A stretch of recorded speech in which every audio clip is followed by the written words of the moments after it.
నమస్కారం, welcome to GK news 9. కరీంనగర్లో పరిస్థితి చూస్తుంటే ధన ప్రాణాలు కోల్పోతున్నారు ప్రజలు.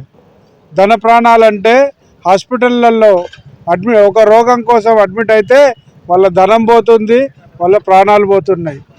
అంటే దీనికి ప్రధానమైన కారణం ఏంటంటే డాక్టర్ల నిర్లక్ష్యం.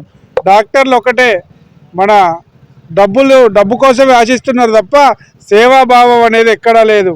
పైకి 25% పేద ప్రజలకు ఉచిత వైద్యం చేస్తామంటున్నారు, గ్రామాలలో క్యాంపులు పెడతామంటున్నారు. ఎక్కడ కూడా క్యాంపులు లేవు. అదేవిధంగా మన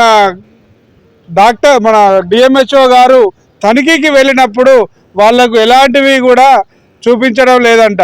అంటే ఇంకొక విషయం ఏంటంటే వీళ్ళు ఇక్కడ నుండి ఫిర్యాదు వచ్చింది ఒక టైం అయితే వీళ్ళు పోయేసరికి అన్నీ రెడీ అవుతున్నాయంట. అంటే ఈ గవర్నమెంట్ వ్యవస్థలోనే లంచగొండలు ఉన్నట్టుగా మనకు కొట్టొచ్చినట్టు కనిపిస్తుంది. ఏ హాస్పిటల్ 2005లో వీళ్ళు ట్రేడ్ లైసెన్సు కోసం అప్లై చేసుకున్నారు, గవర్నమెంట్ కోర్టు నుంచి స్టే తెచ్చుకున్నారు. ఆ స్టే ఇప్పటి వరకు ఎందుకు కూడా క్యాన్సిల్ చేయలేదు. గవర్నమెంట్కు గండి కొడుతున్నా కూడా కలెక్టర్ గారు చర్యలు తీసుకోవడం లేదు. అంటే ఇక్కడ ఉన్న దళారీ వ్యవస్థ ఎట్లున్నదో కలెక్టర్ గారు పరిశీలించి సుమోటోగా ఎవరైతే హాస్పిటళ్లకు లైసెన్సులు లేవో ఆ లైసెన్సులు అన్నీ రద్దు చేస్తూ హాస్పిటళ్ళు మూయిస్తూ ప్రజల ప్రాణాలు ప్రజల ధనాన్ని కాపాడవలసిందిగా కలెక్టర్ బాధ్యతగా తీసుకోవాల్సిందిగా డిమాండ్ చేస్తూ ఉన్నాం. ఇంకొకటి ఏంటంటే ఈ మున్సిపల్ పరిధిలో ఎన్నైతే చెత్త మన వెంకటేశ్వర ఇన్సులేటర్స్ ఉండదో వాళ్లకు 10,000 బెడ్ కెపాసిటీ ఉంటే 40,000 బెడ్ కెపాసిటీ రన్ చేస్తున్నారు. ఇదంతా ఎక్కడికి పోతుంది అంటే మున్సిపల్ డంప్ యార్డ్కి పోతుంది. ఈ మున్సిపల్ వాళ్ళు ఏం చేస్తున్నారు? నిద్రపోతున్నారు.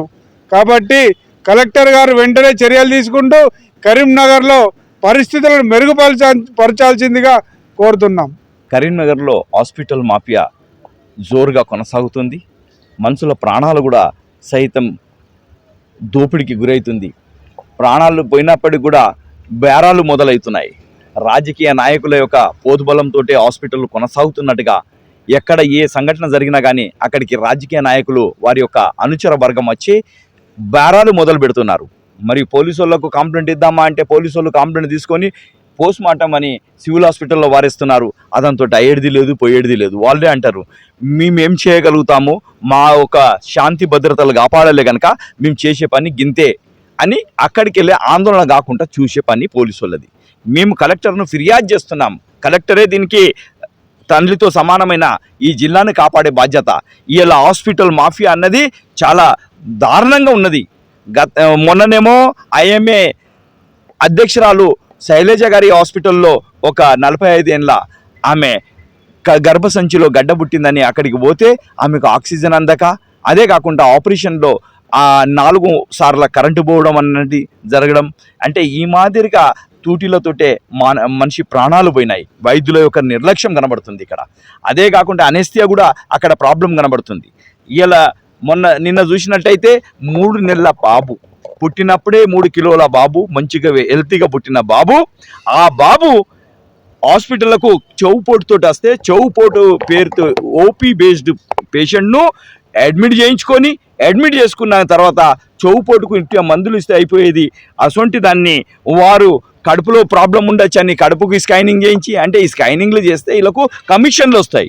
ఇవాళ ఈ స్కానింగ్ సెంటర్లు గవర్నమెంట్ హాస్పిటల్లో ఎందుకు లేవు, ప్రైవేట్ హాస్పిటల్లో ఎందుకు నడుస్తున్నాయి అంటే వీళ్ళంతా మిల్లుజుల భగత్లు, అంటే ఒకరు కలుపుకొని నడిపిస్తున్న ఈ వ్యవహారం కనుకనే వీళ్ళ నిలువెళ్ళ దోపిడీ ప్రైవేటు స్కానింగ్ సెంటర్లు కావచ్చు, అదే కాకుండా హాస్పిటళ్ళు కనుక ఈ చనిపోయిన కారణము అయితే వైద్యం యొక్క విఫలము లేదా ఇచ్చిన మందులు వికటించి చనిపోయినట్టున్నారు. కనుక వెంటనే దాని మీద చర్యలు తీసుకోవాలి, హాస్పిటల్ను మూసివేయాలి, డాక్టర్ల మీద చర్యలు తీసుకోవాలి, వాళ్ళ ఉన్న పట్టా సర్టిఫికేట్ కూడా రద్దు చేయాలని మేము ప్రధాన డిమాండ్ పెడుతున్నాం. ఎందుకంటే 1 కాదు 2 కాదు, ఈ ప్రతి దినము పేదల బతుకులతో చెలగాటమాడుతున్నట్టుగా డాక్టర్లది వ్యవహారం కనబడుతుంది. కనుక వెంటనే ఈ రమేష్ హాస్పిటల్, అనూష హాస్పిటల్, ఏదే అనూష చిల్డ్రన్ హాస్పిటల్ ఉన్నదో నర్సింగ్ హోమ్, దాంట్లో ఆడ ఒక బోర్డు కూడా రాసి ఉన్నది, మహిళలకు రెంట్కు ఇవ్వబడును. అంటే అది హాస్పిటల్ నడతలేదు కనుకనే అది రెంట్కు కూడా ఇవ్వబడు అన్నట్టుగా ఆడ టూలెట్ బోర్డు పెట్టారు.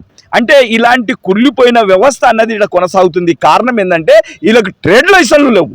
2006 వాళ్ళు ఒకటి జియో తీసుకొని వచ్చారు, కోర్టుకు చెప్పారు, హైకోర్టుకు ఏమని చెప్పారంటే మేము పేదలకు ఉచిత వైద్యం అందిస్తున్నాం 25%. అదే కాకుండా మేము ఊర్లలో క్యాంపులు పెడుతున్నాం. ఈ మాదిరిగా తప్పుడు సమాచారం అందిస్తూ కోర్టును కూడా తప్పిదారులో నడిపిస్తూ ఇలా ట్రేడ్ లైసెన్స్ లేకుండా హాస్పిటల్లో రన్ అవుతున్నాయి. వాళ్ళకు సేఫ్టీ గ్రౌండ్ లేదు. హాస్పిటల్కు ఏవైతే చట్టపరంగా ఉండాలో దానికి వ్యతిరేకంగానే కొనసాగుతున్నాయి. డాక్టర్ కానీ వాళ్ళు డాక్టర్గా హాస్పిటల్ నడిపిస్తున్నారు, చలామణి చేస్తున్నారు. వీటి మీద సమగ్ర చర్యలు తీసుకోవాలని కలెక్టర్ గారిని మేము ఫిర్యాదు చేస్తున్నాం, కోరుకుంటున్నాం. ఇలాంటి హాస్పిటల్ను వెంటనే మూసివేయాలని ప్రధాన డిమాండ్ చేస్తున్నాం. ఈ వీడియో మీకు నచ్చినట్లయితే లైక్ బటన్ క్లిక్ చేయండి. మరిన్ని వీడియోలను పొందడానికి దయచేసి సబ్స్క్రైబ్ చేయండి.